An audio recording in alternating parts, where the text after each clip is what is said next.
Good morning students. हम लोग part 6 मानव हृदय पढ़ रहे थे और आज उसी चैप्टर को आगे हम कंटिन्यू करते हैं। आधुनिक मशीनी युग में मनुष्य को अनेक सुख सुविधाएं प्राप्त हुई हैं, साथ ही साथ उसके जीवन यापन करने के तरीक़ों में भी उल्लेखनीय परिवर्तन हुआ है।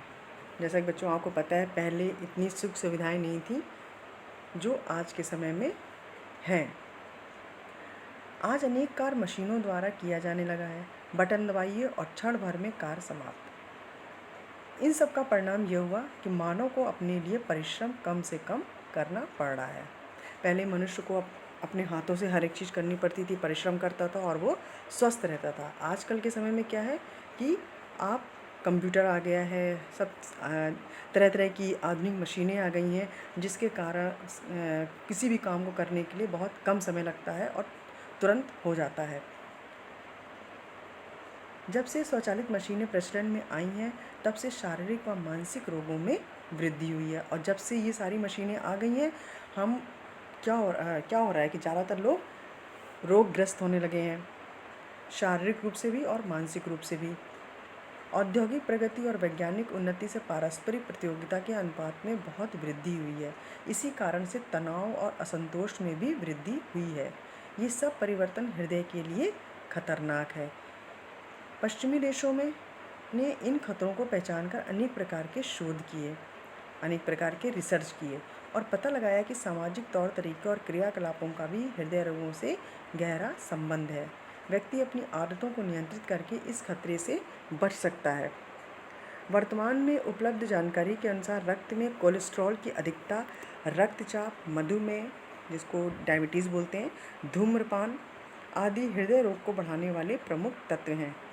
चिकित्सा के क्षेत्र में भी इस विषय पर निरंतर तरह तरह के प्रयोग किए जा रहे हैं। हृदय की शल्य क्रिया के प्रति भी वैज्ञानिक सतत प्रयत्नशील हैं, लगातार वो प्रयासरत हैं। पेरिस के डॉक्टर लेबेक ने सन 1816 ईस्वी में स्टेथोस्कोप का आविष्कार किया। इसका प्रयोग हृदय की धड़कन सुनने के लिए किया जाता है। इस चीज़ को बहुत ध्यान रखिएगा। पेरिस के डॉक्टर लेबेक ने 1816 में किस चीज़ का आविष्कार किया था? स्टेथोस्कोप का आविष्कार किया। इसका प्रयोग हृदय की धड़कन सुनने के लिए किया जाता है। देखा होगा डॉक्टर लोग लेके चलते हैं, उसी को हम स्टेथोस्कोप बोलते हैं। इटली के डॉक्टर रिवारोस्की ने सन 1896 में रक्तचाप नापने के यंत्र का आविष्कार किया। ये सब ध्यान रखने वाली चीज़ है, इन सब चीज़ों को आप अच्छे से लर्न कर लीजिएगा। सन 1930 में आइंधहोवन ने इलेक्ट्रोकार्डियोग्राफ ECG जिसको कहते हैं यंत्र का आविष्कार किया। कब किया? 1903 में। इसके द्वारा हृदय की धड़कन और हृदय के भागों के बारे में जानकारी प्राप्त की जा सकती है। आइंधहोवन को इस आविष्कार के लिए सन 1924 में नोबेल पुरस्कार दिया गया, क्योंकि इस यंत्र के आविष्कार के पश्चात ही हृदय रोग चिकित्सा के क्षेत्र में उल्लेखनीय परिवर्तन हुए। वर्तमान समय में हृदय रोगों की चिकित्सा में महत्वपूर्ण प्रगति हुई। हृदय के रुग्ण कपाटों को पुनर्जीवित करने, कोरोनरी धमनियों में जमे वसा को दूर करने संबंधी आदि हृदय रोगों को दूर करने की अनेक तकनीकें विकसित की गईं। अब तो स्वस्थ हृदय के प्रत्यारोपण का कार्य भी संभव हो गया है।